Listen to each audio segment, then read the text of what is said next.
रहमान रहीम। मैं हूं हबीबुल्लाह सारिम और सारिम टीवी में आप लोगों को खुशामदीद। कभी गौर किया आपने, कभी गौर किया कि हमारी रोज़मर्रा की डिस्कशन क्या होती हैं, हमारी रोज़मर्रा की गुफ्तगू क्या होती हैं? अगर हम स्कूल में चले जाएं, कॉलेजेस में चले जाएं, चौक चौराहों में बैठें और शाम को आके रात को अगर अपनी डिबेट पे अगर हम गौर करें तो शर्म गर्दन से झुक जाएगी कि हमारे मौज़ूआत क्या होते हैं गुफ्तगू करने के। क्या उनमें एक भी नताइज से भरपूर होते हैं?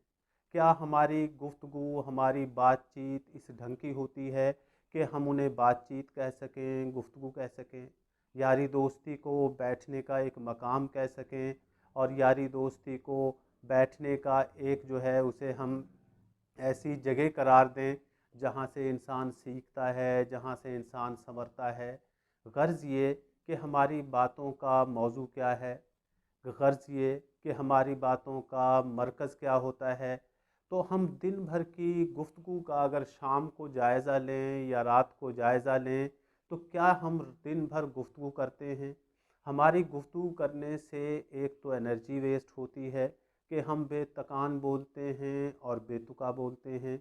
क्या हम जिन मौज़ूआत पर गुफ्तगू कर रहे होते हैं, क्या उनका असर हमारे दिलो दिमाग पे नहीं आता? कहते हैं कि जो हम सोचते हैं वही गुफ्तगू करते हैं, और जिस मजलिस में हम जो गुफ्तगू सुनते हैं उसी का असर हमारे दिलो दिमाग पे आता है। तो आजकल हमारे मौज़ूआत क्या हैं, हमारी गुफ्तगू क्या हैं, हमारी बातचीत क्या है, इसका हम नतीजा निकालें तो शायद हम बेकार की बातें करते हैं, शायद हम बहुत ज़्यादा बातूनी हो गए हैं, शायद हम जो है बहुत ज़्यादा जो है वो बात करते हैं। तो इसको मौजू अगर देखा, इसको मौजू बना लिया जाए और अपना मुहासबा और मुहाकमा किया जाए तो हमें साफ पता चल जाएगा कि किसकी हमने ग़ीबत की, किसकी हमने खुशामद की, किसके जहन में हमने नफ़रत के बीज बोए, किसके किसके दिल को हमने किसके ख़िलाफ़ किया। हम क्या कर रहे हैं? हम मुआशरे के बिगाड़ सुधार की बातें करते हैं, हम पूरी दुनिया को संवारने की बातें करते हैं, हम पूरे पाकिस्तान को सजाने की बात करते हैं, पूरे मुआशरे में बेहतरी लाने की बात करते हैं। क्या इस तरीके से बेहतरी होगी? जी नहीं। अगर जब तक हमारे गुफ्तगू का मौजू एक दूसरे के साथ अच्छाई नहीं होगी, हम किस तरीके से हम जो है एक बेहतर मुआशरा कायम कर सकते हैं, एक मुफीद मुआशरा कायम कर सकते हैं। अगर हम लोगों की खैरख्वाही की बात करेंगे, लोगों के भलाई की बात करेंगे, अपनी इस्लाह की बात करेंगे, अपने मकसद हयात की तरफ बात करेंगे, अपनी पॉजिटिव गुफ्तगू की तरफ जाएंगे, तो लाजमी बात है कि इसके मस्बत नताइज निकलेंगे। लेकिन अगर हमने दूसरे के जहनों को ख़राब करना है, दूसरों के उठ कर लोग मजलिसों में बैठे होते हैं, लोग दोस्तों में बैठे होते हैं, उठकर बाज़ औक़ात इसलिए नहीं जाते कि अगर हम चले गए तो हमारे पीछे ये हमारी बातें करेंगे। क्या यही दोस्ती का हाई पॉइंट है? कहीं यही दोस्ती का क्या उरूज है? क्या दोस्ती इसलिए रह गई हैं कि हम एक दूसरे का जहन ख़राब करें? आज पूरा मुआशरा एक दूसरे से नफ़रत क्यों कर रहा है? मोहब्बतें हमारे दिलों में क्यों नहीं आ रही हैं? क्योंकि हमारी बातचीत का मरकज़ लोगों की खैरख्वाही रही ही नहीं। हमारी बातचीत का मरकज़ क्या हो सकता है? लोगों को डिसीव करना, गाली गलौच देना, लोगों की बुराई करना, लोगों की बहन बेटियों के ऊपर तबसरे करना, और ऐसे तबसरे करना जिन्हें ज़ुबान पर लाया नहीं जा सकता। इससे कौन सी खैरख्वाही इससे जन्म लेगी? हमें इतनी अपनी अगर ज़ात की परवाह हो जाए जितनी हम दूसरे की बहन बेटियों की किरदार में दिलचस्पी लेते हैं, तो हमारा अपना किरदार कितना हसीन हो जाए, हमारा अपना किरदार कितना पाकीज़ा हो जाए। हम तो कितने नीचे गिरी हुई सोच रखते हैं कि हम बैठ के किन किन मौज़ूआत पे गुफ्तगू करते हैं। खुदा के लिए, क्या आप अपने घरों में नहीं देखते कि आपके घरों में बहन हैं, बेटियां हैं, माँ हैं, बाप हैं, भाई हैं, या अपनी ज़ात को नहीं देखते कि इंसान जो पैदा हुआ उसने मर जाना है?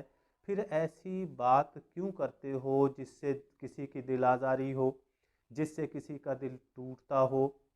और बुल्ले शाह कहते हैं, मस्जिद ਢਾ ਦੇ मंदिर ਢਾ ਦੇ ਜਿਹੜਾ ਟਹਿੰਦਾ, लेकिन बुलिया दिल ना ਢਾਵੀਂ रब दिलों विच रहिंदा। और मैं अपना शेर भी इसके साथ जो है, दो शेर भी आप लोगों के सामने लाजमी सुनाऊंगा। यहाँ सारिम जी लोग जलते हैं, यहाँ सारिम जी लोग जलते हैं, चल किसी और गांव चलते हैं। यहाँ सारिम जी लोग जलते हैं, चल किसी और गांव चलते हैं। बच निकलने का कैसे चारा हो, जब आस्तीनों में सांप पलते हैं। तो फिर इंसान जो है, जो बेचते थे दवाए दिल, वो दुकान अपनी बढ़ा गए। मुआशरे में कितने फ़ीसद लोग हैं जो सच का प्रचार करते हैं, जो इंसान की अच्छी नीयतों के ऊपर बात करते हैं, जो इंसान को एप्रिशिएट करते हैं उसकी खूबियों की वजह से, जो इंसान को सराहते हैं उनकी अच्छाइयों की वजह से। आज हमें बुराइयों में बड़ा लुत्फ़ आता है। आज हम किसी की बुराई करें, किसी की किरदार कुशी करें, तो हम उसमें बड़ी मसरत महसूस करते हैं। तो क्या हमारी गुफ्तगू का मौजू यही होना चाहिए? हम और आप जब अपने गिरेबान में झांकते हैं तो हमारा जो है सर शर्म से झुक जाता है कि हमारी गुफ्तगू क्या रह गई। अगर ये गुफ्तगू आप लोगों के सामने स्क्रीन पर चला दी जाएं, जैसा कि अल्लाह ताला हमारे जो ख़यालत, हमारे किरदार, हमारे आमाल को आखिरत में चलाएंगे। ज़रा सोच कर देखिए कि जो गुफ्तगू हम करते हैं, यही हमारी फैमिली के सामने हमारे गुफ्तगू पर्दे पर चला दी जाए, जैसे एक फ़िल्म चला दी जाए, तो हमारा किरदार क्या नंगा होके नहीं रह जाएगा? क्या हम उधड़ के नहीं रह जाएंगे कि क्या यही शर्फ़ इंसानियत है? हमें अशरफुल मखलूक़ात बनाया गया और हम किसका काम कर रहे हैं? खुदा के लिए अगर कुछ बेहतरी करनी है, अगर कोई अच्छाई करनी है, तो जहाँ बैठें वहाँ अच्छी गुफ्तगू करें। जहाँ बैठें हमारे शर से, हमारी बातों से दूसरे लोग महफूज रहें। जहाँ हम बैठें वहाँ अपना खुशबू का सा असर छोड़ के आएँ, ना कि एक बदबू का सा असर छोड़ के आएँ। हम अपने गिरेबान में झांकें, आप अपने गिरेबान में झांकिए। हो सकता है कहीं मैले हाथ एक दूसरे को धो दें, हो सकता है हम एक दूसरे की इस्लाह का ज़रिया बने, एक दूसरे की तखरीब का ज़रिया ना बने। अपने मौजू वो बनाएं जिस पे कल को हमें शर्मिंदगी ना हो। अपनी गुफ्तगू को हम वहाँ रखें जिस पे हमने पशेमानी ना हो। हम अपनी बात को ऐसी बात में समेट दें जहाँ हमें एक एलिमेंट ऑफ रिलीफ मिले, एक सुकून का सांस मिले। तो क्यों हम अपनी बात से, अपनी ज़ुबान से क्यों दूसरे को जहरीला करें? ज़ाहिर सी बात है कि ये चीज़ें पलट पलट कर आती हैं और मुआशरे में इंसान का किरदार कुछ भी नहीं रह पाता। हमने जो जिया है उसने मरना भी है। जिसको सांसें मिली हैं उसकी सांसें ख़त्म भी होनी है। तो अल्लाह को क्या मुंह दिखाएंगे? अगर किसी की बेहतरी का ज़रिया नहीं बन सकते, तो फिर किसी की बुराई का ज़रिया भी ना बने। तो मैं इसके साथ ही आप लोगों से इजाज़त चाहूँगा। अस्सलामु अलैकुम।